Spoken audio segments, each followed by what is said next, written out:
आजचा धमाल दिवस, बॉम्ब, गप्पा आणि कुटुंबासोबतचे आनंदाचे क्षण. सकाळपासूनच घरात धमाल वातावरण होतं. भाच्याला घरात बॉम्ब फोडण्यासाठी पेटी मिळाली नाही, मग काय तो डायरेक्ट कावेरा ताईच्या घरी पेटी आणायला पोहोचला. बॉम्ब फोडायचं म्हटलं की उत्साह काय वेगळाच असतो. भाच्यानं मोठ्या स्टाईल मध्ये सुतळी बॉम्ब पेटवला, पण तो काय फुटलाच नाही. सगळे त्याच्याकडे पाहून हसायला लागले.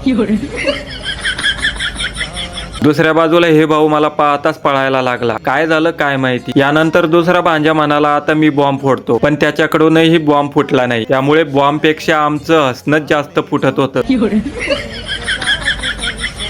दुपार झाली होती. ताईला त्यांच्या घरी जायचं होतं, कारण भाऊजी येणार होते आणि काही वेळातच ते आले. एका बाजूला आंब्याचा रसाचा स्वयंपाक सुरू होता, तर दुसऱ्या बाजूला भाऊजी निवांत बसले होते. अमर, अनु, राधिका आणि श्रुती यांच्या गप्पा रंगल्या होत्या. श्रुती आत्यासोबत जाणार होती. तेवढ्यात अमर म्हणाला, पप्पा म्हणाले मी खूप गोरा झालोय. एवढं ऐकता सगळ्यांनी अमरची मजा घ्यायला सुरुवात केली.